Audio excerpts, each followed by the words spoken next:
ചിലർ നല്ലതുപോലെ ഇംഗ്ലീഷ് സംസാരിക്കുന്നു. ഇങ്ങനെ സംസാരിക്കുവാൻ അവർ എങ്ങനെയാ പഠിച്ചത്? ചിലപ്പോൾ പല വർഷങ്ങൾ നല്ല ഇംഗ്ലീഷ് മീഡിയം സ്കൂളിലോ കോളേജുകളിലോ ഒക്കെ പഠിച്ചു കാണും. അല്ലെങ്കിൽ ഇംഗ്ലീഷ് സംസാരിക്കുന്നവരോട് കൂടെ ദീർഘകാലം താമസിച്ചിട്ടുണ്ടാകാം. അല്ലെങ്കിൽ പിന്നെ സ്വന്തമായി പരിശ്രമിച്ച് പഠിച്ചതായിരിക്കാം. എന്തായാലും ഒന്നിൽ കൂടുതൽ ഓപ്ഷൻസ് ഉള്ളതുകൊണ്ട് ആർക്കും പഠിക്കാവുന്നതാണ്. നല്ല ഒരു ആഗ്രഹവും അതിനോട് ചേർന്ന ഒരു പരിശ്രമവും കൂടി ഉണ്ടെങ്കിൽ ആർക്കും പഠിക്കാം. ആദ്യമായി പഠിക്കാനായി ഒരു ഡീപ്പ് ഡിസയറാണ് ആവശ്യം. പിന്നെ ചേർന്നു പോകുന്ന പരിശ്രമവും. അപ്പോൾ ഇംഗ്ലീഷ് എളുപ്പത്തിൽ പഠിക്കാൻ എന്ത് ചെയ്യണം? സംസാരിക്കുവാനും മനസ്സിലാകുവാനുമായിട്ടൊക്കെ. തുടക്കത്തിൽ വലിയ സെൻറ്റൻസുകളിലോ ഗ്രാമറുകളിലോ ഒക്കെ കൂടുതൽ ശ്രദ്ധിക്കാതിരിക്കുന്നതായിരിക്കും നല്ലത്. ചെറിയ ഒന്നോ രണ്ടോ വാക്കുകളിൽ തുടങ്ങുന്നതായിരിക്കും കൂടുതൽ നല്ലത്. വാക്യങ്ങൾ നീണ്ടവയും കുറുകിയവയുമുണ്ട്.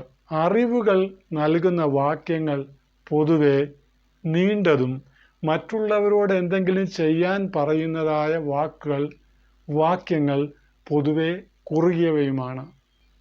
അപ്പോൾ ചെറിയ ചെറിയ വാക്കുകൾ ഉപയോഗിച്ച് ഒന്നോ അല്ലെങ്കിൽ രണ്ടോ മൂന്നോ വാക്കുകൾ ഉപയോഗിച്ചുകൊണ്ട് സംസാരിച്ച് തുടങ്ങാവുന്നതാണ്.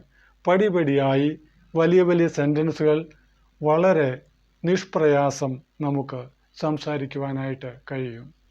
അപ്പോൾ മറ്റുള്ളവരോട് അപേക്ഷിക്കുകയോ ആജ്ഞ കൊടുക്കുകയോ ചെയ്യുമ്പോൾ ഒന്നോ രണ്ടോ വാക്കുകളിൽ കൊടുക്കാം.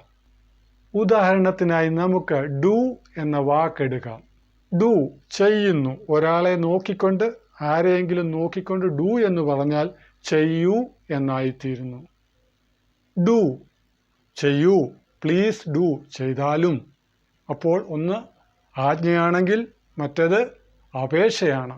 ബ്രെയിനിൽ കളക്ട് ചെയ്യുന്ന വാക്കുകൾ ഓറലി പ്രാക്ടീസ് ചെയ്യേണ്ടത് വളരെ അത്യാവശ്യമാണ്. എങ്കിൽ മാത്രമേ നമ്മുടെ സംസാരത്തിൽ ഇംപ്രൂവ്മെൻറ്റ് ഉണ്ടാവുകയുള്ളൂ. അപ്പോൾ പഠിക്കുന്നത് പറഞ്ഞേ പറ്റൂ. ഡു ഈ വാക്ക് ക്രിയയാണ്. വേണമെങ്കിൽ അതിനുശേഷം ക്രിയാവിശേഷണം കൂടെ ചേർത്ത് രണ്ട് വാക്കുകൾ ഒരുമിച്ച് പറയാം. ചിലരെന്ത് ജോലി ചെയ്താലും വളരെ പതുക്കെ ആയിരിക്കും ചെയ്യുന്നത്. അവരോട് പറയാം ഡു ഫാസ്റ്റ്. അമിത വേഗതയുള്ളവരോട്, ഓവർ സ്പീഡ് ഉള്ളവരോട് ഡു സ്ലോലി പറയാം. ഡു ഫാസ്റ്റ് പെട്ടെന്ന് ചെയ്യൂ, ഡു സ്ലോലി പതുക്കെ ചെയ്യൂ.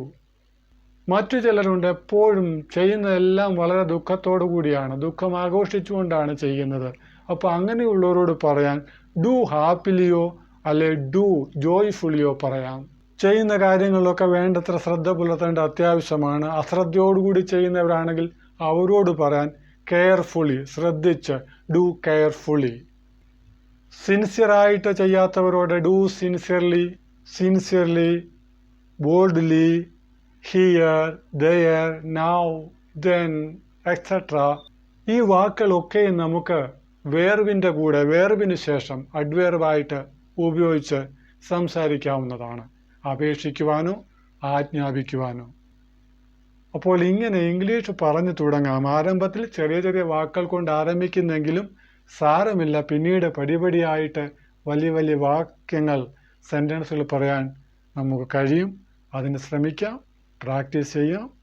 അതിനിടയായിത്തീരും.